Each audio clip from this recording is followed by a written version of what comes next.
Hi crafty folks, Amy here with Amy's Wares, and I'm going to try rub-ons for the first time. Now I recently got this set as a freebie on a scrapbook.com order, and I'm going to try it out to make this clean and simple card today. It even comes with the popsicle stick that you need for application or something similar, I think. But I'm going to basically show you a couple photos of the finished card to show you the direction that we're headed. I did put some on the inside as well, but this is right on an A2 size card base of 120-pound accent opaque cardstock. That's 4¼ inches by 5½.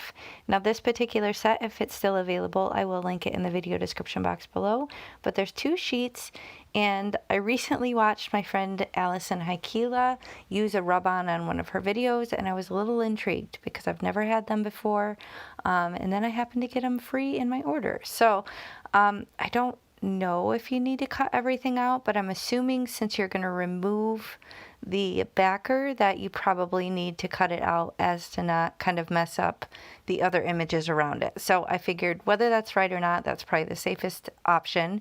So I'm going to carefully pull back the backer on this and then figure out where I want to place it down on my cardstock. I remember Al telling the viewers not to let it shift on you as you go. I have it sped up a little bit. Obviously, I'm not moving quite that fast. I'm doing even but not too hard of pressure because I don't want to mar the cardstock. But again, I've never done this before. So I'm going to kind of go over the entire surface as much as I can, and then I'm just going to carefully try and peel it back and make sure that it's going down, or sticking down on the cardstock rather. So I don't think this would have actually shifted on me. It seems to be sticking down pretty well, but I was still holding it down with my fingers just to be safe. And I wasn't sure if it was transferring. I was a little bit nervous that it was going to get messed up, so I just decided to do it again one more time. I don't know if this is necessary or needed. Like I said, I have no idea what I'm doing here.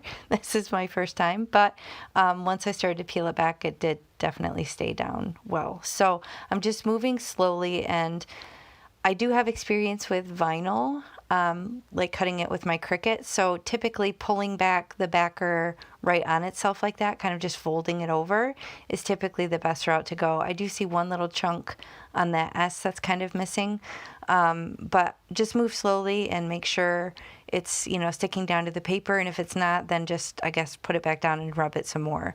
So these, I decided to just leave 3 on the little cutout bit, and I'm going to do the same thing in the top left corner. Pull the backer, carefully rub all over it with the popsicle stick.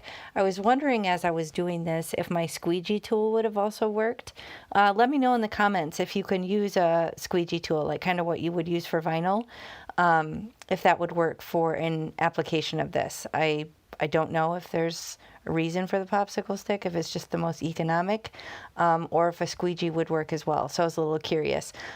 It looked like it was kind of not getting the very tips of the flower bloom. So again, you saw me put it back down. Same thing here. And then I'm just going to go over it again just to make sure that I'm not going to miss any little pieces, parts in the design. Now, please also let me know in the comments how durable this stuff is. Is it going to get kind of messed up in the envelope in transit? Is it going to kind of transfer over, get scraped off on the envelope? I'm really curious the durability of something like this because I've never used anything like this before. It kind of reminds me of like the little temporary tattoos that you put on, but you aren't using the water. Obviously, you're just using the pressure of, rubbing it with the popsicle stick, but it has that same sort of feel to it, I guess, when I pull the backer off. So yeah, let me know if you guys are experienced with this, and if it's something that kind of holds up in terms of getting sent through the mail, if it kind of looks okay when it reaches the recipient. I'm very curious. So I have this cute little flutterby for the inside with 2 more little elements, the little flower and the little retro looking star. And again, I'm just going to kind of carefully peel back, staying close to the fold, and that's going to finish that part of the design. I did grab a little orange gel pen here just to kind of fill in that little notch, just because I'm a little fussy and that would have bothered me. So kind of colored that in. You couldn't really notice it as much. And then I have some blingage here. It's little flat back sequins without holes in them, but they're a nice little myriad of orange and kind of peachy colors. So I'm just going to put those all over in a smattering on the front of the card, 3 on one side and 2 on the other. And otherwise, overall, it's a very flat card. It should be nice, lightweight, easy to ship. Here, the pinkish color was bothering me. I wanted to find a bigger one that was more orange, but then I couldn't really find one, and I still wanted it to be bigger, so I just put another pinkish one back down, and it looked fine. So I just had to stop being so fussy is what I had to do there. That's all I needed, was to just chill out a little bit.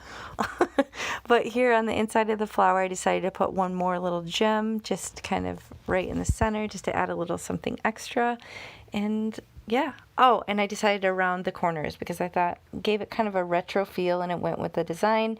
And the design was so simple. I didn't even need to stamp or do any ink blending or anything. I felt like it was too good to be true. I had to add a little something else. But that's going to finish the card. So this is my first time with rub-ons. It was very fun, very easy.